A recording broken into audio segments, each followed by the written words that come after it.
Okay, this infamous game, this game right here apparently almost killed the Devil May Cry series. DMC Devil May Cry. Honestly, don't know where to begin because, by technicality, this is the first Devil May Cry game I ever played. Originally released for the PS3, Xbox 360, and PC.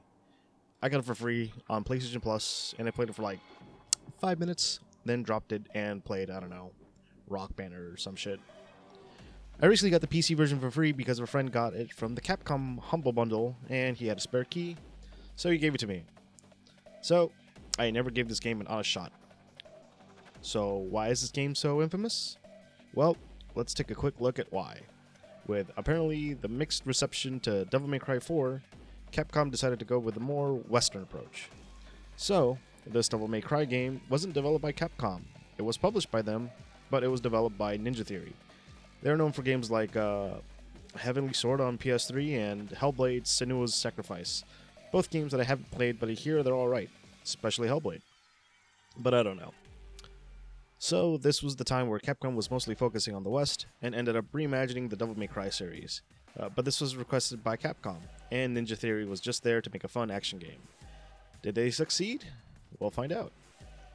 The main problem that people had with the time was the reimagining of the old characters. Dante being changed to, and I quote, a hot-topping shopping-looking motherfucker, and him being shoved down our face, aka he was a guest character for PlayStation All-Stars Battle Royale before the game came out. And let's not forget the infamous cutscene that pissed the franchise fans off.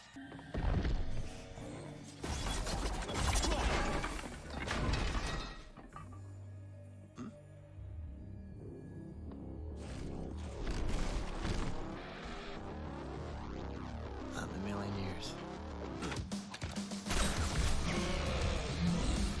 And this one's from my editor. Did not like Dante. He's kind of an ass for like 80% of the game. And he's just not a fan of the redesign. And it's not just him. One of my old friends who's been a big fan of the Devil May Cry series said, it was painful. A lot of developer comments in the past DMC games that made me feel so bitter. Even though I didn't completely hate the game, I find no charm in Dante, but I feel like they did Virgil infinite times worse, says my good friend Renee. So, the game isn't held in high regard, but I honestly can't tell. To some, it's worse than Devil May Cry 2, and DMC 2 is mediocre at best. I made a video about that. So, let's see. For this video, I'll be looking at the DMC Definitive Edition, which was kindly gifted me as a birthday gift by my good friend Zex. Being the complete package, plus some quality of light changes and adjustments to the gameplay. We'll talk about the difference in a bit. So, before I get into the main stuff, do I hate the game? No, quite the opposite. I actually generally enjoyed the game. While I find the characters a bit on the unlikable side, they are okay. What does irk me about them is the face of both Dante and Virgil in this one reminds me of Billy Joe Armstrong from Green Day, and I can never unsee it.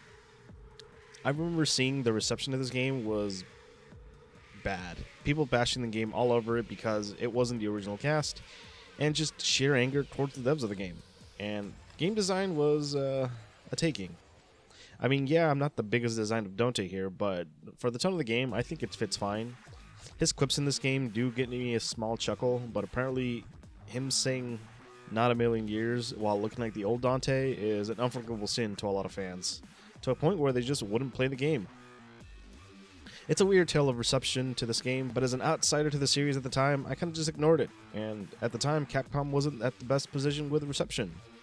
But the year before was the release of Street Fighter Cross Tekken, a game that I had mixed receptions of due to the inclusion of on-disc DLC, and Ashura's Wrath, with having the ending being DLC.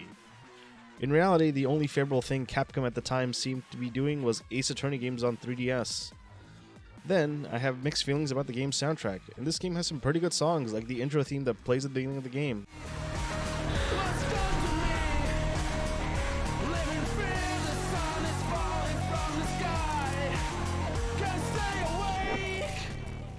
And the battle themes kick ass. But some of the vocal tracks are, something. But that's just me having mixed feelings about industrial metal. But when it hits fucking hard. But I digress. I kind of went on a tangent there, but the gameplay's fine. Anyway, let's move on to gameplay. The game, like previous ones, is an action hack and slash. This time, Dante doesn't have styles from DMC and style switching from DMC4.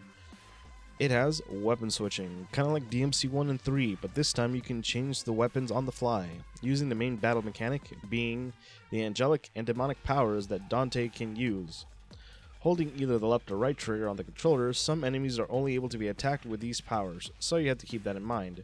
Weapons this time are the Rebellion, your standard sword, Ebony and Ivory, your standard pistols. Other guns include the Revenant, a sawn-off shotgun, Kablooey, yes that's what it's called, a taser in the real world, and a sticky grenade in Limbo. For the other melee weapons are first, in the angelic mode, holding the left trigger, you have the Osiris, a scythe that is pretty much my favorite weapon in the game, and the other being the Aquila, being glorified shurikens. For his demonic side, holding the right trigger, you have the Arbiter from Halo, giant battle axe. And the other one, you get the obligatory gauntlets of the game, this time being called the Eryx. You also get extra abilities doing demonic and angelic styles. You have the Ophion, being a grappling whip that lets you pull enemies towards you and pull on red points using the demon pull. And the other being Angel Lift with the ability to bring Dante towards an enemy or blue points.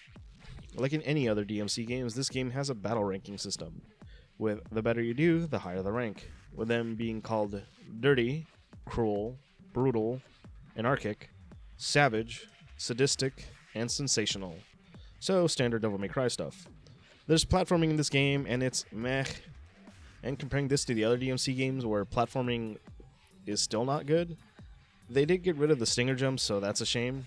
You can also get an angelic air dash, so that's kind of useful, but it's mostly used for the game's crap platforming. Virgil is different, but I'm going to talk about him after I get to his DLC later. Fighting these is fun and fluid once you get your weapons in check. And the only thing to get used to is constantly switching triggers to get the weapons you need. Like every other DLC game, you are able to buy upgrades and abilities using divinity statues. Throughout the missions, this time instead of Proud Souls like in DMC 4, this time you're using white orbs to fill this meter to buy abilities and upgrades, while red orbs lets you buy items. Also, can I just say Dante looks fucking goofy as fuck in this portrait? Anyway, you get items like health pickups throughout the missions, and also you can find keys to open up these doors where you can do a secret mission and pick up an item, usually part of a health extender. And near the mid-game, you unlock Devil Trigger, which is different in this game compared to the other Devil Triggers. This time, once enabled, all enemies get pushed airborne and take double damage. So, yes, this game is pretty much Devil May Cry-ish. So, what's the difference between the normal version and the definitive version? Well, other than having all the DLC, you have some quality of life changes, and some extra game modes. The main upgrade is touted in the box. This game now runs at 1080p 60 FPS, while the original release, not counting the PC, only ran at 720p 30 FPS, which is kind of typical for the time. Like standard DMC re-releases, there is a turbo mode which increases the game by 20%, and it also adds 2 new costumes, one for Dante, one for Virgil. Dante gets his old DMC 1 outfit with hair, and Virgil gets his classic outfit from DMC 3. Manual targeting has been added. It wasn't there in the original release, but it is in the definitive edition. And Virgil can now be playable in Bloody Palace mode, which was DLC in the original, but Virgil wasn't playable in it. Now, time to move on to the story, and well, it is indeed a story. And we start off with this mix of Jeff Bezos and Lex Luthor looking ass on his phone, talking about the collapse of the economy to the president apparently. And just like Bezos and Luthor, this ass pretty much owns the world. And then mentions that Dante is alive and need him dead. Cut to a rave party with angel strippers and a lot of partying, with menacing words appearing around the world while sex is happening. And we have our title drop. The morning after, we have the hacker known as 4chan on the news, and we have our main boy Dante waking up with someone knocking at the door. He opens his door, and his schlong is censored by this girl, who just ignores Dante's dingling. Oof. She's there to inform Dante that he left the trail and a hunter demon has tracked him. And yep, that's a demon. And the world is turned into this red hue, Limbo. Limbo, this world is called, and it's pretty much the demon world. The demon shoots a grappling claw and pulls Dante's trailer, and Dante jumps to their trailer, and a bat, and a piece of slice covers his cock, Austin Power style. One stress, lesser Stiggins spawn, and Dante's back glows, and his sword, the Rebellion, materializes. And the game begins. Slashing his way through the Stiggin, Dante hears the voice of the girl and hits towards it, only to find his guns, Ebony and Ivory, hanging on some bras. Dante leaps and gets them back, shoots the big demon only to do nothing. This isn't DMC 2. More demons spawn and only to become target practice. Continuing through the pier, Dante meets up with a woman. Her name is Kat, and is a medium that can be seen through Limbo. While being in the real world, Dante acts like an asshole and pretty much threatens to kill her. She warns him about the big hunter demon, and she follows through the pier, and Dante sees his coat hanging through the Ferris wheel. Wondering why it's up there, the hunter demon throws the Ferris wheel at him, and we get a pretty cool scene of Dante getting his coat back. Meanwhile, in the real world, the Ferris wheel is just causing havoc. Moving through the wrecked pier, we go through a haunted house, and right after that, we get the infamous scene.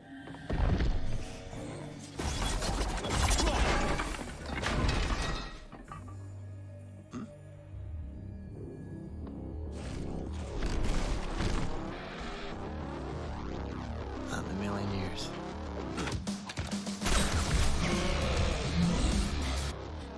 Dante heads to the entrance of the pier, and the demon hunter is there. Cat throws a Molotov and opens up a weak spot, and we have our first boss.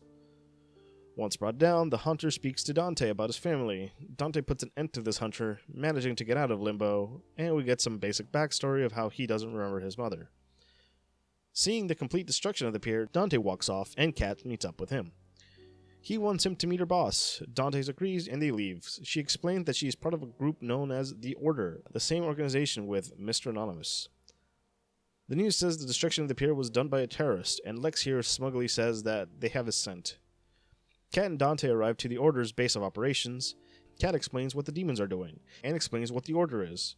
And here we have the leader. He is surprised to see Dante, and asks if he remembers him. Dante has jack shit idea who he is, since his memories was wiped at age 7, and same with the leader. Dante, who asks who he is, and it is Virgil. He made the Order to fight demons, using the tactics of Twitter. Dante wants none of that since he is the loner type. Virgil convinces him to show Dante who he really is, and arrives at this old wrecked mansion. Apparently, it was Dante's home, and Cat spray paints pretty much a teleport to limbo. Exploring the mansion, Dante finds a room and it transforms back into the past. In that room, there's a portrait of Sparta. Demons appear to ambush Dante. After clearing the ambush, a red glow appears near the portrait, and Dante gains the power of the great battle axe, the Arbiter from Halo. Dante tests out new weapons and moves on the demons. In the mansion, he starts hearing the voice of two kids play fighting. Chasing after them, Dante enters another room full of demons. Dante remembered that it was him as a child. And we go through his inner self, that's the best way you can describe it. Traveling through the world, Dante's rebellion turns to the Ophion demon pole, and uses it to get through the area, Scorpion style. He destroys a part of a chain that releases a big statue in the middle, and we're back in limbo. Using the demon pole to continue through the dungeon, he runs into a woman, shouting for Sparta, informing us that they are here. Getting back to the main room, it starts collapsing, and demons appear. Dante clears out, and Dante changes that woman into another room. Dante's eye catches to another portrait, and it's his mom. And we have more Fucking demons. After they are cleared out, a blue light appears from the portrait, and Dante absorbs the light, and we have my personal favorite weapon, the Scythe Osiris. Continuing through the mansion, voices echo around, and the mansion keeps splitting apart. In another room, Dante finds a blue rose, and we go back to his inner psyche. I still think that's what it is, and that's what I'm going to call this area. Same as before, Dante gets an angelic ability, the Ophion Angel Lift, pulling himself towards things like enemies and these blue lights. Arriving at the chain link, he breaks it, and we go back into limbo. Dante finds a family photo and now remembers everything. How he ended up like how he is now. Jeff Luthor killed his mother, and Sparta escaped with Dante and his brother away. And they separated and wiped their memories to protect them. Then the mansion starts collapsing in limbo, and then Dante rushes towards the exit, making it right on time. Cat and Virgil are waiting for him, and Dante realizes that Virgil was his brother, his twin. And that's why Virgil has been looking for Dante, having his necklace, like Dante. Dante asks about Sparta. He has been banished and is forced to be a gimp. Dante wants to know more, and they head out. On a walk to a park where they used to go as kids, Virgil explains the lore about how Mundus rose to the top with the help of Sparta. Sparta ends up falling in love with an angel named Ava, a forbidden relationship due to angel and demons, and they made Dante and Virgil. Mundus was pissed and hunted them down, and Mundus killed Ava, and banished Sparta into the Shadow Realm. And the only thing that can slay Mundus is a Nephilim, a hybrid of an angel and demon, so Dante and Virgil. Apparently Mundus thought that there was only one of them born, not two. Sparta gave both of his sons a weapon, the rebellion for Dante and the tomato for Virgil. Dante is down, to stop Mundus, but a spotter seizes him and gets dragged into limbo. I just want to say I do like how the scene went with storytelling with the graffiti. It's something I really liked. In limbo, Dante gets ambushed by demons and Dante hears Cat runs towards her, but the streets disappear. And Dante can't get back to the plaza. More demons appear. Now there's some area platforming. Dante sees another blue rose and again transports us to that weird world. And that's how we get angel boost, so now we can dash midair and further distances. Again, Dante breaks the chain link and gets back into limbo. Clearing out the plaza again, Dante makes it back to the real world thanks to Cat. We also have a real identity of Lex Luthor called Kyle Ryder, a bank owner, and he is the physical form of Mundus. And using the power of capitalism, he owns and monitors all. Using the not Fox News network, Mundus also controls humans by the soda called virility. Virgil's plan is summarized by Dante. They need to take out not Fox News and not Monster Energy. So first they're going to go take out the not Monster Energy factory, and Dante is an idiot and gets dragged into limbo. Cat goes on ahead and Dante takes out these eye cameras. Dante catches up with Cat in limbo and she explained that Virgil taught her the basics and cops appear in the real world and she fucks off. Dante takes out some more cameras and then limbo starts to close on himself. Dante outruns into a church and fights demons there. Cat informs Dante that there's an exit through the stained glass window and the church expands and Dante escapes back into the real world. Meanwhile, not Fox News shows and blames Dante for terrorism. Cat and Dante finally make it to the factory. We have some minor backstory on Cat and Dante. They have a nice moment, and then Cat informs that there's a rift inside the factory that leads into limbo. And that's the only way to kill the succubus. Cat makes a portal and Dante hits limbo. Cat heads back to the main room, and Dante starts platforming up. Running through the factory, he fights demons and makes it back to the main floor, where he sees the main mixture of virility. Big Boy Demons appears, and Dante clears them, and they're off to find the succubus. Dante, you okay? That looked pretty nasty. That? Nah. That was just a big fat joke. Come on, let's go get this succubus.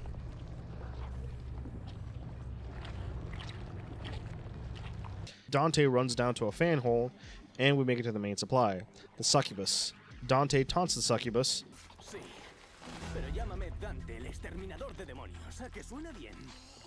And we have ourselves another boss fight. This is a more cinematic boss fight with transitions. The succubus falls into the pit, but won't go down that easily. Hanging on to a destroyed pillar, Dante makes her leg go, and she ends up getting crushed by a fan. When she is dead, she gives Dante some Wreck-It Ralph hands, the Erics. This is the game Gauntlets. Cuts to Mundus fucking, and senses that his succubus is dead. Cat and Dante head back to meet with Virgil, and Dante asks how Cat met Virgil, and she explains what happens. This also gets explained in the tie-in comic, The Chronicles of Virgil, which I'll talk about in a bit. Meanwhile, they meet Virgil at a bridge, and are now tasked to take down the Fox News network. And no surprisingly, the not Tucker Carlson is a demon, both in-game and in real life. And in Limbo, the office of not Fox News is a prison, where the tower is a watchtower. And Dante jumps into Limbo once more. Dante has battled his way into the jail up to a point where trains destroy a bridge. To the right of something catches Dante's eye. He finds a dude getting harassed by harpies. Dante asks the old man how he gets to the tower. He is willing to help only if Dante gets back this dude's eye. He calls the harpies and Dante gives chase. Dante gets the eye and heads back. Dante gives back the eye and the old man is able to see again. He knows Dante's. Well, he knew Sparta. This old man is Phineas without the fur. And he shows Dante the tower. Phineas shows Dante the true power of perspective in Limbo, and builds a bridge and moves on ahead. Meeting up with him, Phineas shows a statue of another Nephilim, and gives Dante some backstory on them, and hints to Dante he could reach his full potential with the help of the statue. Dante heads towards the statue, only to be greeted by a witch. And with the witch defeated, a statue kind of just says Nephilim, and we see the symbol that's on Dante's back. He grabs the thing, and we go back into his inner psyche for the last time. And he breaks the final chain, and an apparition of his mother appears and tells him that he failed to protect them, and gives him this new power, the Devil Trigger. Back in Limbo, Dante fights his way back to meet with Phineas. They have a quick chat on how they can take down Mundus. His weakness, Lilith, because apparently he carries the child of Mundus. Phineas wants Dante to kill her kid, but warns him that a lot of people could die if Mundus gets really, really pissed. They go their separate ways, and Dante makes his way into the tower.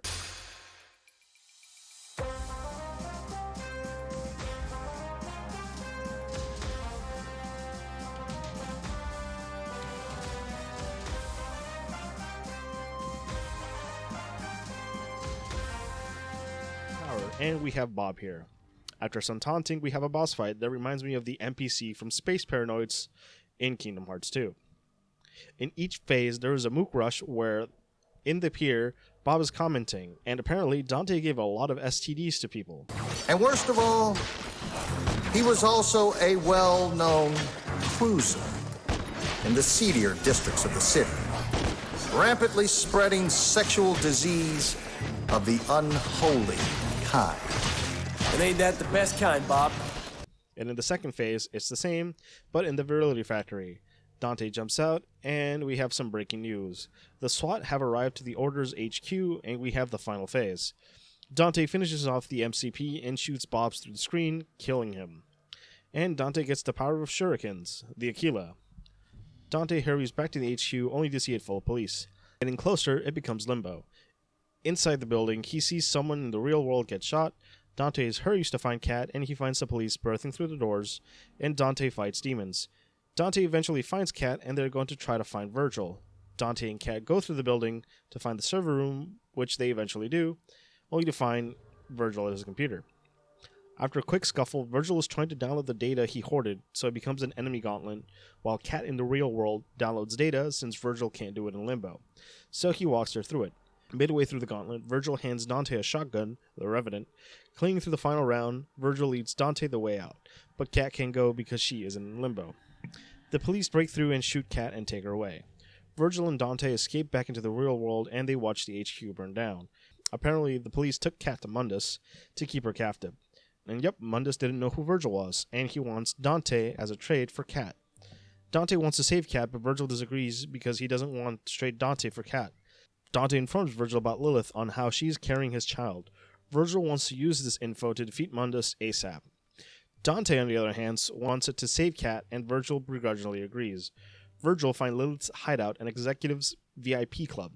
Dante enters the club, and I'm guessing this is the club from the beginning of the game, since a lady remembers him, and blows his cover. Lilith realizes that he's here and drags him into Limbo, and we have another Mook Gauntlet. Lilith taunts Dante and uses Limbo to make another Mook Rush, now with stage hazards. After we have platforming gimmicks, which totally wasn't an issue, and got the gimmick of it on my first try. Yep, totally didn't just brute force my way into it, realizing it later. Going through a lot more gimmick fights and platforming, Dante makes it to the end, and her stomach starts moving. One fight later, Dante calls her out, and we have probably the most disturbing pre-boss fight scene. The Mundus Spawn, by far one of the most disturbing boss gimmicks of pulling Lilith out of the spawn stomach. With each phase, she gets sucked back in. And pull me back in!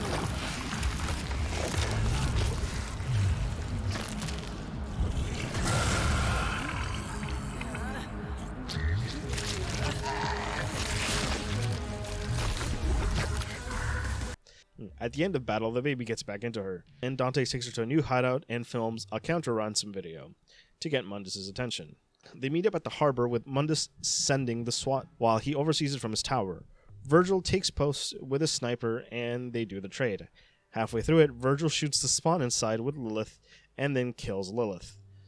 Dante picks up Kat and gets back into the car, and Mundus starts morbid out and throws a shockwave, sending Dante into Limbo, while Kat and Virgil try to escape action hero style. This whole set piece is pretty over the top, and all three manage to escape while the city is in flames. Kat is slowly gaining her consciousness while Dante and Virgil bicker on what happened. Kat, throughout her ordeal, managed to explore Mundus' tower, and they think of a game plan using Virgil's to sneak in and Dante causing a distraction. Getting Mundus' attention, Dante makes it into Limbo. He rushes into the tower. At the entrance, Dante battles demons while Virgil opens the door so Dante can't get in. Inside becomes a trial through the tower. Virgil takes out the cameras. Taking the elevator, Dante reunites with Virgil and split again. Virgil heads to the main server room. Dante keeps heading up. Virgil clears security and Dante keeps going up. Virgil has a hiccup with security and tries not to get dragged into Limbo. The brothers meet up once again, and Virgil gives Dante a taser in the real world and a sticky bomb from Team Fortress 2 in Limbo called Kablooey. Dante arrives at the top after some demons. He jumps into the core. Inside there are more mooks and platforming, while Dante and Virgil makes it to the room before Mundus is. After some more brotherly bickering, Virgil informs that Dante, to get through the door, he needs to kickstart the generators in Limbo, so Virgil can't get in. Once they are lit, we have a puzzle, and we have some backstory on why Virgil is so good at hacking. Dante and Virgil have a moment before the big fight. Dante meets with Mundus, and they have a chat about why Dante did what he did. All for the freedom of mankind. Dante does what he does best and pisses off Mundus. In a fit of rage, Mundus flies off with Dante and tries to kill him. In the meantime, Virgil closes the gates of hell. With the tomato...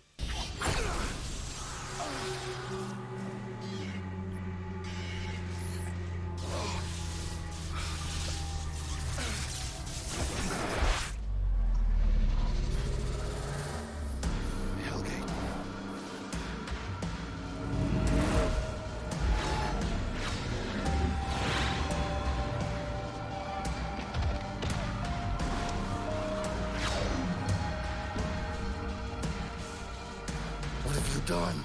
Virgil stabs Mundus in the back and he falls off, and all hell breaks loose, literally. Mundus becomes a giant golem and finally realizes that Sparta has 2 sons. Virgil tries to get Mundus to open his eye, but gets brought down. Dante, thinking quickly, goes into Devil Trigger, and Virgil opens up the eye, and Dante goes for the punch. Mundus throws Dante, but Virgil saves him. They see that in their core that there's a humanoid Mundus, the actual core of Mundus. Going through the building, Mundus breaks in and Virgil falls into the core of Mundus. Now we have our final boss. Destroying his arms, Dante pulls the eye of the Mundus golem, affecting the humanoid core. With both of the golem arms gone, Dante fights the golem some more until he finds an opening to get into the core, and he jumps in and finishes off Mundus. Dante and Virgil embrace since Mundus is finally dead, and it goes viral. Limbo collapses into the real world, Dante, Cat, and Virgil are together, and mankind is finally free for them to rule. As it turns out, Virgil wants to rule humans, and Virgil's real intention comes out. To no surprise, Virgil gives no shit about humans. Meanwhile, Dante is opposed to the shit that Virgil's spouting, and Virgil can't let Dante stop him, even if it means fighting his own brother. So like the end of Devil May Cry 3, we have our actual final boss of the game, Virgil. Both of them go all out, with Dante stabs Virgil through the chest, almost killing his brother, and Kent convinces Dante to stop it, and spares Virgil. Dante's hair is not white, like Virgil's, and picks up his brother. They go their separate ways, Virgil makes a portal, and Dante and Kat stay back, and they embrace and head out. And credits. This time there is no post-credits cutscene, and that's the end of DMC Devil May Cry. Well, kinda. While yes, this is the end of the main game, there is still the DLC after story. Virgil's Downfall. It's included in the Definitive Edition, but it's paid DLC in the original release. It costs about $8.99, but it was also part of the pre-order DLC. But before I talk about the DLC, I need to talk about the prequel comic, The Chronicles of Virgil. This 2-issue comic was released digitally a couple days after the game was released. And this is Virgil's centric story. Starts off with Dante imprisoned, but yeah, it mostly focuses on Virgil and Kat's relationship. Like how he saved Kat from the nightmares when she was in prison, and showing her that both worlds are happening. This whole story is about how Virgil is trying to save and rescue Dante from being imprisoned. So, like I said, it starts off with Dante about to fight the succubus, but skips to Hellfire prison 1 year later, where we have Dante getting his ass handed with Sparta talking to him spiritually. Meanwhile, in the human world, we have Kat at a virility soda event, where a guy is egging Kat to get her some virility soda, to make some profit for later. Kat asks to get some more, and she sees the Hunter Demon from the beginning of the game, and the soda truck explodes. In the fire, she sees the terrorist masked man, and he says to her to wait for the police to get help. Kat says he's killing innocent people only for the masked man to use her name, and tells her that they'll meet again. 2 days later, she is dreaming about to be killed by the demon, and the masked man tells her to let her into the dream. He enters and kills the dream demon, and wakes her up. He explains that it wasn't just a nightmare, and that's her astral form. They have a little chit-chat, and he tells her that his name is Virgil. He explains Limbo to her and what he is doing. He is looking for his brother Dante, who is locked up in there. She is freaked out about everything and asks for the guards, and Virgil attacks the guards and shows her Limbo. Virgil tells her to escape to the rift and shows off his power. Ket finds a rift to escape, but a giant demon eats Virgil, and she escapes back to the real world but is unconscious, and the Crops agree to take her to Hellfire. Virgil did also escape, and is now at the basement of the prison where he wanted to go. Virgil warns her about what they're going to do to her, but tells her to join him in Limbo to survive as much as she can. They talk about Limbo, and Virgil explains his backstory and a little bit about Dante. Yeah. She also tells her to ask about Dante once she gets to Hellfire, and only to come back to Limbo after she finds Dante. Meanwhile, at the entrance of Hellfire, guards called the Onyx get angry at Kat because they are awakened, and she is captured by an Onyx, and she calls for Virgil, and the issue ends. We start off the second issue with Virgil angry at Kat for going back to Limbo before she finds Dante. Back in the real world, she wakes up to some prisoners, and she asks about Dante, which apparently is a no-no word, and demons appear, killing a prisoner, and a prisoner asking Kat why she asking for Dante. Virgil comes to save the day, only to see that Dante isn't there, and he is flabbergasted about it. Kat and Virgil bicker, and Onyx grabs Virgil, throwing him down a pit. Kat also apparently got an info dump where she lingered around the prison in Limbo and it's taken a toll on her, but manages to show that Virgil of what happened to Dante and how he escaped because rebellion manifested for Dante and used his devil trigger. But Kat can't handle it, and she needs to get out of Limbo. And Kat, Virgil share a kiss. I'm not kidding. They get back into the human world. Kat is injured, and her mind is messed up, causes Virgil to go berserk since Onyx are coming after them. Virgil uses his devil trigger to clear them out, but Kat is okay, and the spirits of the Onyx merge into their true form. Virgil and Kat escape Hellfire, only for the Onyx to give chase. It turns out Hellfire prison itself is a demon. Virgil is about to use his devil trigger again, but Kat is afraid that he might lose his humanity if he does. So what happens? They team up to kill Hellfire, and we cut to 2 days later where Kat is devastated of all the people that died when they took out Hellfire. Cut to 3 months later, and we have the beginning of the game. Now, was that comic necessary? No. I mean, it added a bit more to Kat's backstory, but they shared a kiss, which means jack shit with the shit that Virgil does throughout the game, so it's neat, but it's not really necessary. So, by technicality, the meme is still there. This is featuring Virgil from the Special Edition series, though unlike previous games where Virgil is playable through the main story, with only having like 2 cutscenes, this, on the other hand, has its own original story, starring Virgil. Before I get to the story, I would like to talk about Virgil's gameplay throughout the mini-campaign. You'll unlock Virgil's moves, so you pretty much get everything from the classic Virgil. Summon swords, judgment cut, the usual. But this time, the only weapon Virgil uses is the tomato. And you get, like, Dante's angelic powers for the Amato. He does have his devil trigger, but it's used for summon swords and doppelganger. Not full devil trigger mode in this one. When he gets in a fight, it's a blast, but his platforming is ass. I'm not a fan of it. With this DLC, Virgil also has costumes, and is playable in the other DLC, Bloody Palace modes, after you beat the story. But other than that, it's an okay DLC. You can tell it definitely didn't get the budget like the main game because the cutscenes are these aesthetics animations that progress the story. So with that, let's start the story. We begin with Virgil walking to a grave, which I'm guessing it's Sparta's grave, and I guess he falls into Limbo? Into a weird version of the house he and Dante lived in, I'm guessing, and he hears a voice and goes towards it. Demons appears and Virgil realizes that his amulet is gone. He runs into a hallway that triggers memories of Dante and how he almost killed him. Virgil reaches the voice and tells him that Virgil, like God, is dead, and tells him to get to the light. At the light, it's the entrance to the mansion, Paradise. But it closes on him, Demon appears, and after cleaning them, the gate opens. Kat appears, informing him that he's in danger, and Dante backstabs him. So he dies, or falls deeper, only to wake up to another Virgil berating him and having flashbacks of the prior events. He sees Kat being chased by a demon, and before he can give chase, the way closes and he has to fight more demons. After that, he gives chase, and he manages to catch up only for Kat and the demon to escape through the portal. Finally catching up with him once more inside a church, only for it to be another weird apparition, just to mock Virgil. She morbs and attacks Virgil, and he puts an end to her. Back to the other Virgil, he says he's stronger now, and what Virgil wanted was absolute power. And now Virgil is in front of Dante, who also taunts Virgil. Dante is still overpowering Virgil, and Virgil goes after him. Still being taunted in the chase, Virgil sends a trained car straight through the Dante apparition, hurting him, and running away. Catching up to him this time, giving him a quick beating. And Dante scurries away. Finding him, Virgil lunges at Dante, kicking him down and stabs Dante, just like how he had stabbed him. But this time, killing Dante. Back to the other Virgil, bringing him the news that he killed Dante. The other Virgil gaslights Virgil into confronting his mother. Running towards the final area of the game, we go see her. We arrive to see his mother, only to find her attacked by the same demon that attacked Kat earlier. Taking him down, he tells her that he killed Dante, and lets out that he hated being on his shadow. Virgil, as you can tell, is insane as shit. and he walks away from his mom. Back to the other Virgil, once again, our Virgil points at the other Virgil's amulet, and if he wants the amulet, well, he'll just have to take it from him. And this is where we have our final boss of the main game again, this time called Hollow Virgil. Our Virgil, with his own power, takes Hollow Virgil down and takes the amulet, and voices ring in his head, and explosions happen, and Virgil now has an aura. We're back to the beginning of the campaign, and Virgil is fully awakened and has all his powers back. He heads back to the Gates of Paradise only to have a final mook rush.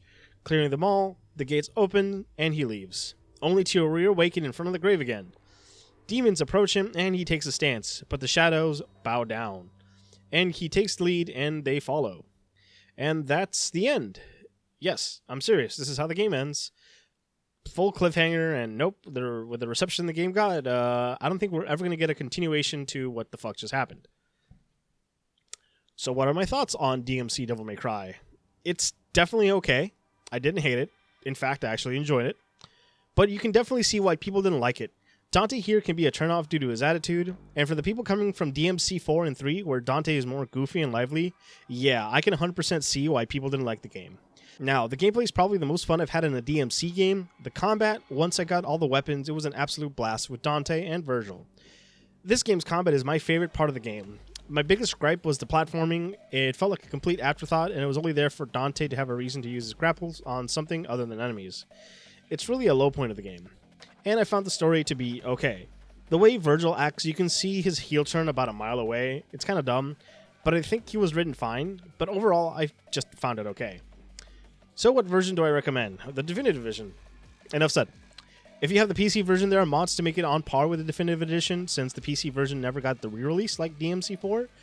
From what I've seen, both the PC version and the PS4 Xbox One version go on sale a lot, so you can get them there. It's still a solid hack and slash, and it's fun. It's a shame it's going to stay on its own game, but it's a big note on the history of the DMC series, and I'm okay with that. It's just a real shame of the circumstances. So, what's the legacy of DMC Devil May Cry? Well, people hate this game. They hate this game so much that they think it's worse than DMC 2, and that's shit, honestly. This is still a way better game than DMC 2, but whatever. Dante, before the game was released, was used on the game PlayStation All-Stars Battle Royale, a Smash clone for the PS3 and Vita. It has Dante in his Nephilim form. It was released a couple months before DMC Devil May Cry, and it was pretty much used as advertising for the game. This was the first time people played as this Dante, and after that, this Dante was used for a custom DLC for regular Dante called Nephilim Outfit in the hit game Marvel vs. Capcom Infinite. Yep. Okay, yeah, this Dante didn't have the best legacy, which is a shame, but oh well. And with that, we've reached the end of DMC Devil May Cry. After this, I have one more game to play and finish, and that would be the series of Devil May Cry. On that, I think I just have the manga, but I don't think I'm going to do that. I have some other games I want to look at, but DMC 5 will not be too far away. I swear. Trust me. Anyway, I've been Fonzie. This has been a video. I'd like to thank my editor who dealt with this. So yeah, I'll see you in the next project. Bye.